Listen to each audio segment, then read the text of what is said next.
So first I want to say to you that the preacher in the Episcopal Church does not choose the lessons on a given Sunday.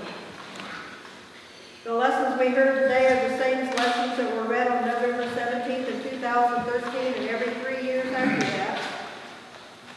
We hear a repeat every 3 years because we're on a 3-year lectionary, each year featuring a different gospel writer. We're coming to the end of the year C, where Luke has been our major writer. You know, the first Sunday in Advent is only 2 weeks away. And so the lessons before Advent always paint a bleak picture because we are lifting up the plight of generations who have been longing for a Savior to come to them. So I did not choose the lessons with the situations in our country in mind. But if you are in any kind of relationship with God, you know that God has a very perverted sense of humor. So it could be this is why we're experiencing the irony of these lessons being on this Sunday. And I imagine God alternating between weeping over our behavior during the past year and laughing at how the lessons fell today. The opening hymn, Signs of Endings All Around Us, reflects this week's gospel account of Jesus telling people about the hard times that they were in. Since the Gospels were written 60 to 70 years after the death of Jesus, people who heard Luke's Gospel were probably nodding their heads because they already knew what it was like to be persecuted, to experience famine, to live under heavy taxation and no fear.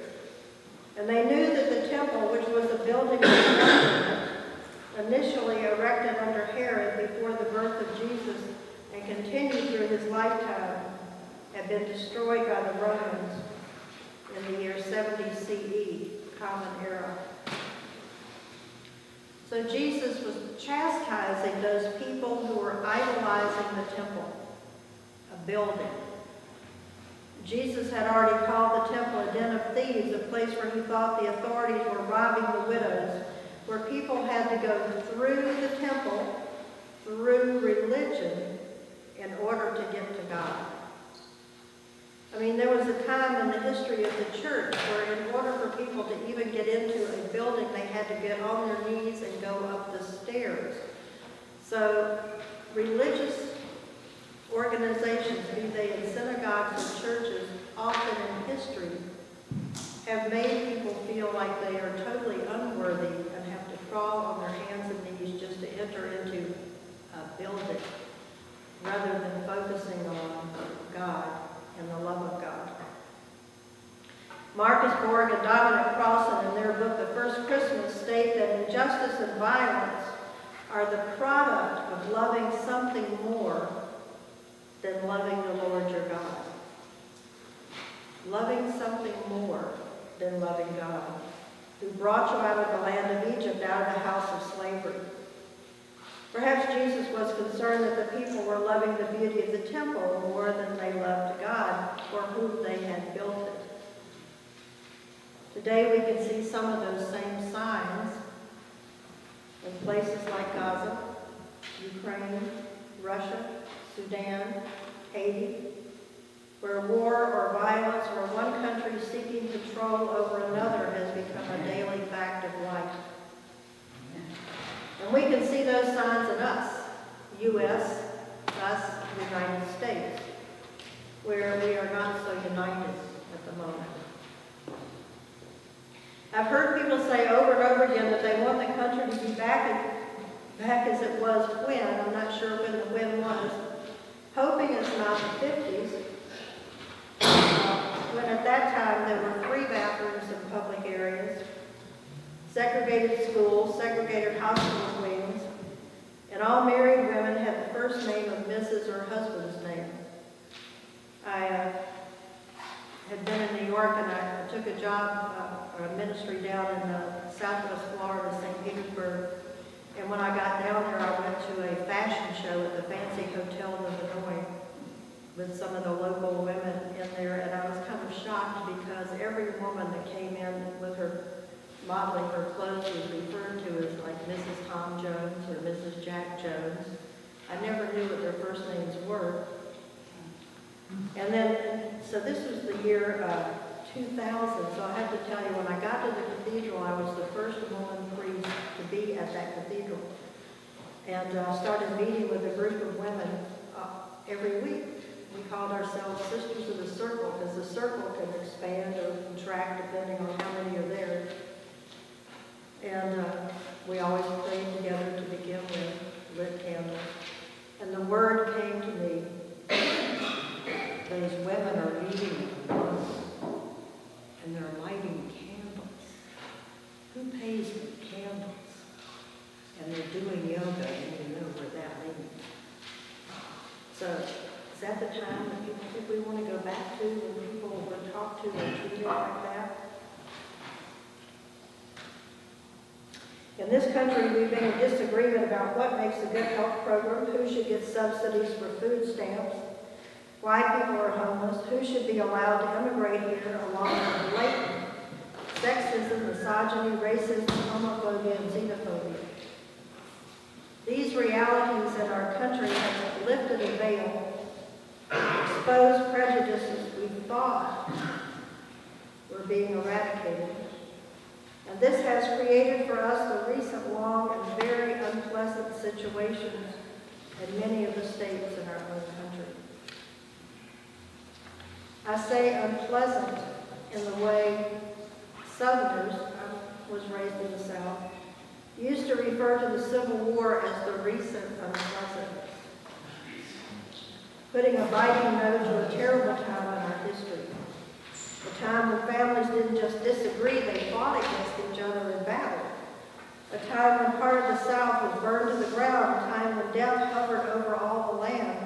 A time when people took advantage of the disadvantaged. And a time when life as one group had known it was coming to an end. And life for another group had a new beginning. None of this is said to make light of the Civil War or to say that the South was correct, because it wasn't. Yet the utter devastation bringing to its knees was one part of the country left of bitterness that apparently still exists today, and it bubbles up from time to time in an unhealthy way in our country. I have to say, we should all commit ourselves beginning this Sunday night watching PBS Ken Burns' documentary on the Revolutionary War. I watched an interview that he had last night, and the issues that will be brought up in there, the things that we probably have no idea about. And he said that that particular war probably had the biggest devastation ever of things that happened to people. One of the things that he said was, you have to realize that this is about us becoming citizens. For the first time, becoming citizens after years of being subjects. And I hadn't really thought about those two words, and so I looked them up in the Oxford English Dictionary. So a subject is somebody under the domination of a monarch who has no say in how they're treated. The subject seems more like a noun, a thing, to be controlled or sold. And even though we might not call it that way, enslaved people were treated more as subjects and expected to obey their owners, or if in England, their monarch. A citizen is someone who has rights, and that started back in ancient Greek and Rome. And it meant that citizens took part in the government. So in short, a subject does what he or she is told, but a citizen has the right to be heard, and a citizen is expected to obey their country's laws and defend against its enemies. In 1215, when King John signed the Magna Carta and it became a code of conduct for how a monarch should treat barons, also conceded the principle that the king's power was not absolute. This was the first time that the concept of the rights of an individual appears in British law. So over the next 100 years, as they developed those ideas, one very early development was habeas corpus, the right not to be detained without good reason. Isn't that what we're witnessing in our country? people being snatched off the street. No warrant, no arrest, no good reason.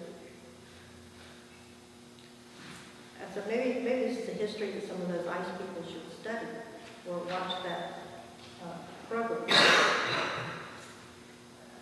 The documentary, I think, should probably be required watching so we can all be on the same page about the history of our country. And Ken Burns says there's some bad things in there that our country did. But we need to know what they are. And you don't get stuck on that. You say, okay, that happened. Get on with it. Learn what really the core of what was going on, because what this country being formed was such a unique thing to happen in the history of the world. So in the past few years, this year being the worst so far, the rhetoric in this country has characterized some people as criminal and dangerous, have had religious beliefs denounced, been threatened, been told they are inherently inferior and unworthy, and should not expect to be treated as equals where education and jobs are concerned. Some have been told that God hates them. For some people, fear has now become the operating factor in their lives. Fear of families being split apart, fear of being attacked, fear of being ridiculed, fear of losing one's life. All those situations echo what we heard in today's gospel. And sadly, this is not just in this country. Then you look at the promises Isaiah the prophet was attributing to God. Rejoice in Jerusalem, no more weeping will be heard. People shall build houses and inhabit them. They shall not build and another inhabit. They shall not bear children for calamity. And yet just last week, some people who had built houses on the West Bank in Israel were attacked and their houses destroyed. I have been to Israel in 2018, the city Bethlehem, the one we sing about at Christmas, with beautiful tombs, Jesus the Savior is born in the manger, etc. Bethlehem is surrounded by a wall, about as tall as this building. Happened almost overnight. And the purpose of that basically is to keep people in. Although the mayor of Bethlehem apparently posted that for the first time in 2 years they will be celebrating Christmas again. So even in Israel, in Jerusalem, it is not a happy place. People are struggling. And people are, especially in Gaza, I think, and even in the Ukraine, everything they own is gone. They have no home to go back to. They're camped out in tents. They have no water. As Episcopalians, we vow to follow our baptismal covenant, to respect the dignity of every human being, to strive for peace and justice, to seek and serve Christ in all people. A former bishop of New York once expressed his views on our vows by lifting up some basic principles of the Christian faith, derived from the commandment to love God and neighbor, which are the very fabric of Christian faith, and they are not debatable, and which can and must guide the speech and actions of people of faith and public life. 1. The equality and dignity of all persons of every race, gender, and sexual orientation, for every one of us is made in the image of God. Every one of us is made in the image of God and loved by Christ, who came among us as a human and dwelt among us. 2. The welcome of a stranger at the gate, remembering that once you were strangers in Egypt, and more recently immigrants on the American shore, Christians claim solidarity with the oppressed, the vulnerable, the refugee, and the outcast who stand at the gate and knock. 3. A commitment to nonviolence and to peace, and to the sacrifice of self-interest for the sake of that peace. Render to no one evil for evil. Do not be overcome by evil, but overcome evil by good. Our call as Christians is always to hold ourselves to the standard of these principles, and as Christians, citizens to hold our elected officials to the same standard. We cannot be paralyzed by guilt or by fear or by lack of conviction or by apathy. We can be and must be God's agents for healthy change in this fragile, lopsided world where some have plenty but most go hungry. I was looking at an old sermon the other day, and I don't know about you all, but I do use credit cards. And in some of the research I have done, the amount of interest that we pay on a credit card at the end of the year would probably pay somebody's rent for a year. I mean, and then I have to add into this, the first credit card I ever had was a Neiman Marcus, because I was a flight attendant then and we flew into Texas. We call it Neiman Marcus. But every year, Neiman Marcus has a special Christmas item. One year it was a submarine. I've always tried to imagine the person on that Christmas day opening up a card that says, "Merry Christmas, you now have a submarine." Oh, I've always wanted it. But I'm wondering what they're going to do this year, because here we've gone through this time where people have lost jobs. People can't find a place to live, can't afford to buy food. Already the Christmas decorations are out there and the stores are saying, buy this, this will make you a better person, spend money on this, spend money on that. Maybe just send somebody give them a food card or something, Panera Bread or Burger King or somewhere. Or if you want to help somebody somewhere else, through Episcopal Relief and Development for $35, you can buy a beehive and give to a community.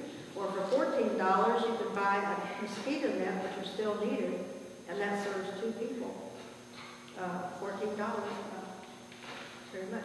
But keep that in mind, because the rhetoric is going to ratchet up as we're approaching Christmas.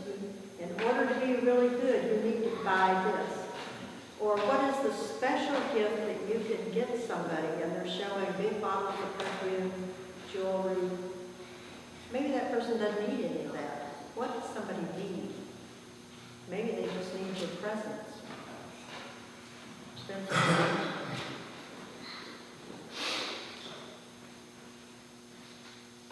I also want to say, God created the world. God did not create the United States. We created the United States. And we must find the ways to become united. And find ways in which we can listen to each other, not ready to pounce back to who the other person is, trying to get them over to our side, but rather to do safer listening by asking questions, resolving to get to a better place. It's not easy.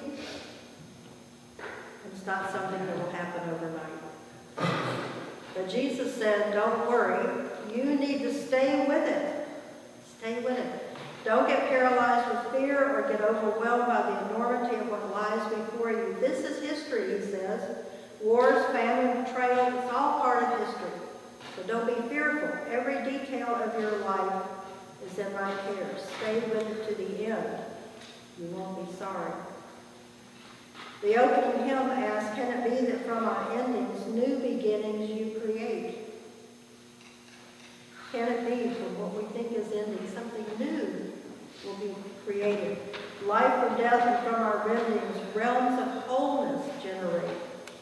Take our fears then, Lord, and turn them into hope for life anew.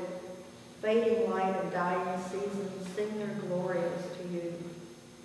May we all participate in new beginnings and the singing of glories to God. Otherwise, we have to ask, what is the purpose of the church? Why are we here? So I hope you all have a card in your hand. It says a new day.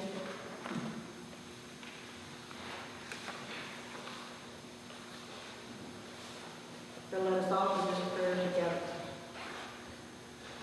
In the spirit of this day, never given before, may we be open to new beginnings. In the gift of this day of work and creativity